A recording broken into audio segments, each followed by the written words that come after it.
Now, streaming live, this is KSLA News Now. Thanks for joining us here on KSLA News 12 now at 9. I'm Ashley Graham. Here's the top headlines tonight for our evening shows. Students from Southwood High School experienced some frightening moments today after two of their school buses crashed while heading to Shreveport's Martin Luther King Day parade. The crash happened around 11:15 this morning on Highway 3132 East near the entrance ramp to I-49. We know at least 12 people were injured. That includes 11 students and one bus driver, and all of them were taken to the hospital. We are told that their injuries are minor. Southwood did not end up performing in today's Crew of Harambe parade, but here's what some of the parade goers had to say. So I absolutely hate to hear that. I know that they're probably excited, being on their way there, and I mean it's cool. We got so much going on out here, and I really hate to hear that. I'm hoping everybody's okay, and y'all are all gonna be my prayers. You can stay up to date on all the newest information through the latest investigation on the KSLA News 12 app.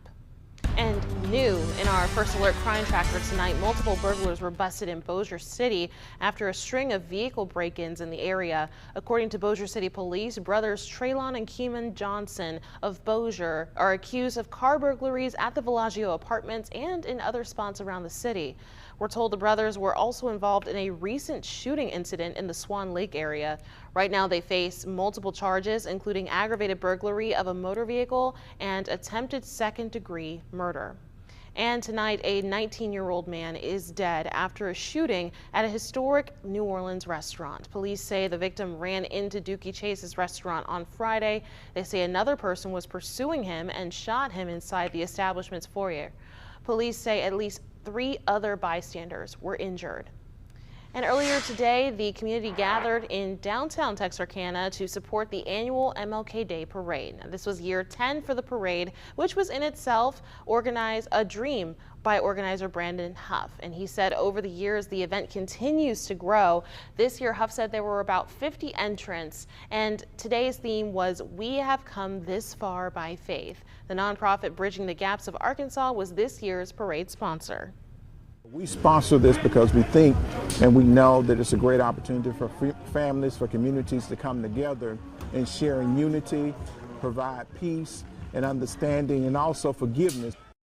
Parade leaders say they hope this event will inspire the need for everyone to live by Dr. King's belief in nonviolence, seeking to defeat injustice and love instead of hate.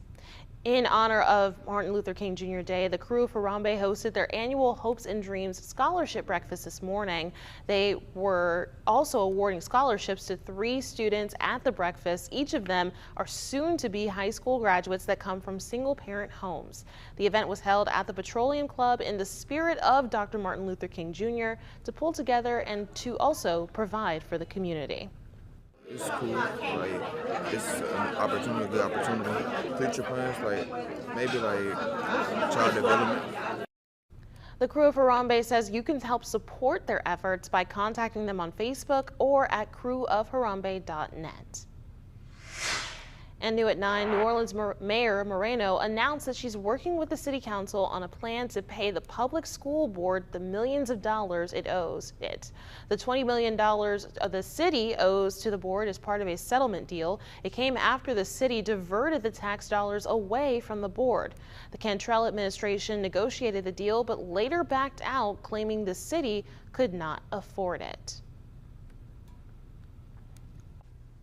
And we're keeping a very close eye on the weekend forecast. There's a potential that we could see a winter storm impacting parts of the Arklatex. I'll have details next.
Now, KSLA First Alert Weather. And here's a live look outside, looking east into Bossier. We have pretty quiet conditions out there for tonight, partly cloudy skies. Temperatures are actually still pretty warm, but we're going to get colder later on tonight. Of course, all eyes, though, really on the weekend. And yes, I know it's only Monday, but we have a pretty significant system gearing up for the end of this week and into this upcoming weekend. So we're giving you an early first alert on this. All kinds of weather expected out of this. We have a lot of moisture coming in, also a lot of cold air meeting up with that moisture. So basically, the ingredients are there for a winter storm across the Arklatex. This begins Friday night into Saturday, and major impacts are possible. So stay tuned to that forecast in the coming days. Here's how this all plays out as we head towards the end of the week. Notice that winter precip starts to expand across the area. This is a pretty large system, too. This is going to begin in West Texas and then work its way all the way east into Louisiana by Saturday morning. Everywhere that you see shaded in pink, that's going to be that icy mix of sleet and freezing rain. Where you see the blues up here, that is all snow. And notice how large this storm system is. As we get into Saturday evening, that freezing rain and snow extends all the way to Georgia, all the way to the Carolinas, and so it's going to be covering multiple states here, not only for Texas and Louisiana, Arkansas, Oklahoma, but again, all the way to the East Coast, looking at some pretty significant impacts. So travel is going to be difficult in lots and lots of areas as we head closer to the weekend. We'll continue to update you on all of that. Before that winter system gets here, though, we have another system to watch on Wednesday. This one, though, is going to be all rain because it's going to be much warmer. We're talking highs in the upper 50s. Could even get a few rumbles of thunder out of that for the day on Wednesday. This is all much needed rainfall, though, because again, we're still in those very bad drought conditions. So any rainfall we can get is still really good news. So we'll get that round on Wednesday. We get a bit of a break here on Thursday before that second bigger system arrives heading closer to the weekend. All right, here's that forecast for tomorrow. It's going to start off pretty cold in the morning. We'll start off around that freezing mark first thing in the morning, and then we'll see lots of sunshine in the afternoon. It's going to be a fairly nice day here for your Tuesday. Not quite as warm as it was on Monday, but still talking highs well into the upper 50s and even a few areas in the low 60s here off to the south. And then, of course, we have those changes heading our way. All right, there's that 7-day forecast. 58 for Tuesday. 57 Wednesday. We'll see some rain across the area on Wednesday. Thursday looks like a dry but mild day. And then looking ahead to the weekend, 53 on Friday, down to 31 for the high on Saturday. So we're talking about the potential for some sleet. Could see some freezing rain, could see snow, kind of messy as we get closer to the weekend. We'll keep an eye on it. Gross. Love it. It is very gross. Yes. Well, thanks so much for joining us tonight. And you can join us on our next newscast just in about an hour, right on 10 o'clock tonight. Until then, you can stay connected with us right here on the KSLA News 12 app. And you can watch KSLA News now on the KSLA News 12 app on Roku, Fire TV, and Apple TV.